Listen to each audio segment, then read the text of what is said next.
Most players spend a lot of their study time thinking about value betting and bluffing, and that makes sense, especially if you're more and more aggressive and you're going to be the one that has the lead in the hand. But sometimes, even if you play incredibly aggressively, you're still going to be the one that faces aggression on a river and has to decide, hey, should I be bluff catching this? And if so, with what? And that's exactly what we're going to talk about in this video. Welcome to Bluff Catching 101. Good morning, how we doing today? My name is James Sweeney, aka Split Suit, and today we're going to talk about bluff catching. Now, if you're new to this term, a bluff catch is simply a river holding that will only win if our opponent is bluffing. So this is a sliding scale. If our opponent is bluffing a tremendous amount of the time, of course we can call with wider and wider hands, and if our opponent never bluffs, then we should never bluff catch with garbage or marginal hands simply because they're not bluffing enough and we're not going to win often enough to justify making the call. Now, when it comes to bluff catching, well, there are four major variables that we should be focused on, and those are formation, board texture and runout, opponent profile, and also the bet sizing being used. And let's talk about all of them real quick. So starting with formation, which essentially looks at the positions of the players involved, and we're just going to consider heads-up situations in this spot.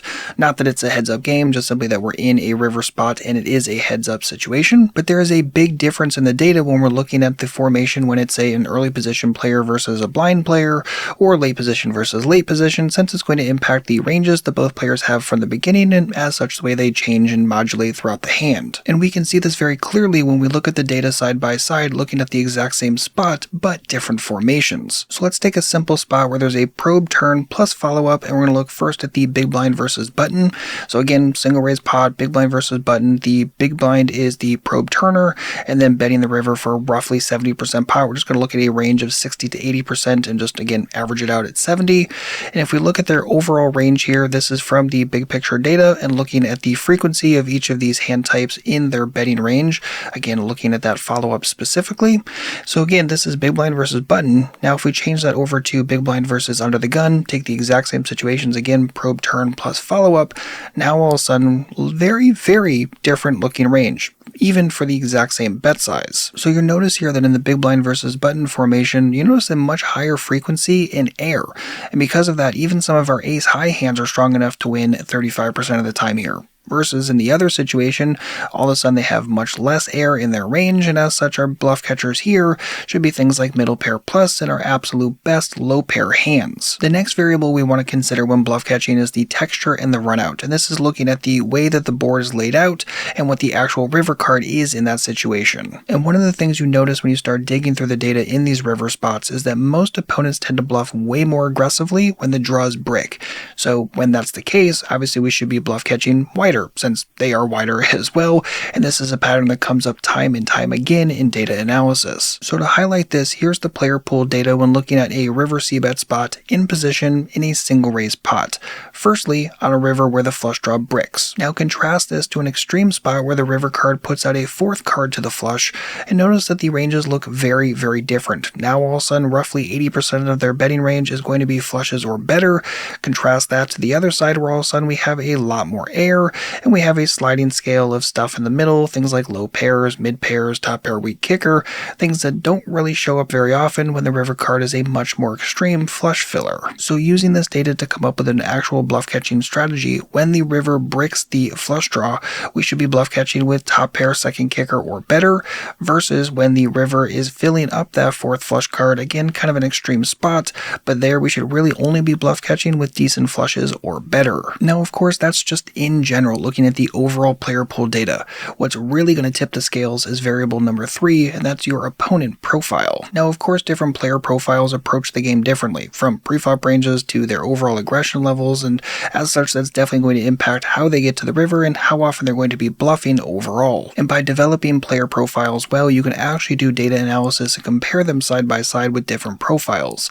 So if we take a basic situation, we're just going to take a stop and go spot in position, single raise pot, again 60 to 80% pop bet. Let's look at the tag versus donk ranges in this spot. So on the left we have the tag, and notice that their air is 25% of their overall betting range here, ace high 6%, low pair 4%, and so on. Contrast that to the donk on the right. Notice air 35%, ace high 11%, low pair 9%, and so on. So while a tag shows up with a low pair or worse 35% of the time, in that exact same spot, the donk is showing up with a low pair or worse a massive 55% of the time, which of course is going to massively change the way that we bluff catch. Against the tag in this spot, we might bluff catch with mid pair or better. That makes a lot of sense given the way that they have air and lower, weaker stuff in their range. Contrast that to the donk, we should be bluff catching with all ace highs and better, simply because, again, they have a lot more air in their range, and all of a sudden our ace high hands can actually win often enough and are justified making the bluff catch. And if you're newer to this concept of player profiling, definitely make sure to watch a video I recently put out called The 4 Types of Poker Players. I'll explain all of this, tags, donks, and all the other ones that you're definitely going to want to pay attention to. I'll leave a link for that somewhere up here or in the description box. And then the final variable we really care about when bluff catching is the bet size that our opponent is using. What they are betting for can tell a lot about how often they are likely or not likely to be bluffing overall. So the sweet spot while bluff catching is usually when facing a bet between 40 and 80% of the pot.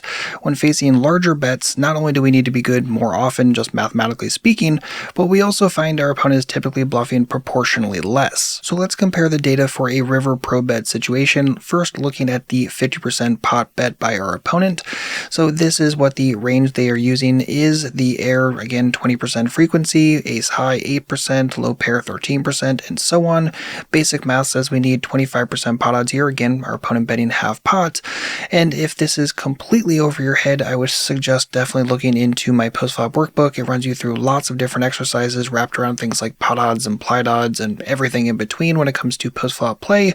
So if you're looking at this pot odds number and you're like, I don't even know where 25% is coming from, definitely start with that. It will definitely pay dividends for you massively in the long run.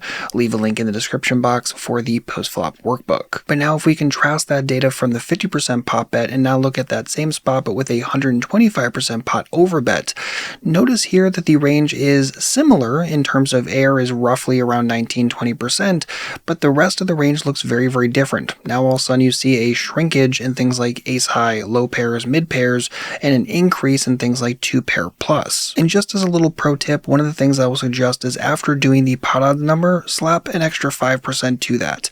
And that is kind of a buffer for rake costs in general to make sure that you're not just making purely break-even bluff catchers, but you're making sure that your bluff catch is going to be profitable in the long run, even factoring for rake. So again, take your pot odds number, add 5 to it, and that will give you roughly the number you should and can be working with. So given that, here's what you can bluff catch with in this situation. Again, looking at a river probe against the half pot bet, we should be bluff catching with all but the weakest of low pairs, and against the 125% over bet, all of a sudden we should bluff catch with top pair, second kicker, or better. So again, the big 4 variables that we care about a ton while bluff catching is the formation, the texture and the runout, thinking about the opponent profile, who your opponent actually is, and of course the bet sizing that they actually used. And to be clear, the objective here is not for you to simply memorize any of these precise bluff catching ranges. That's not the case at all, since they're going to vary slightly depending on your exact player pool and may even evolve over time.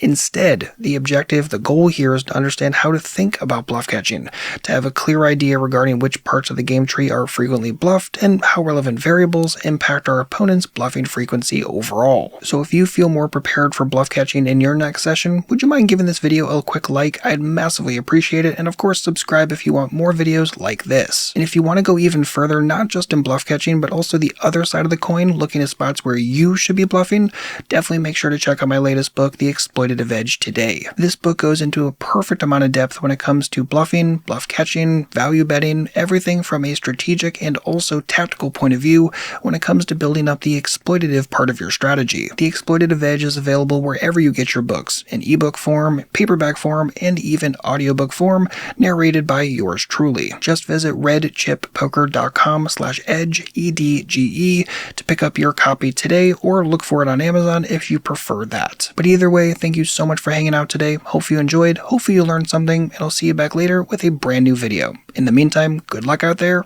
and happy grinding.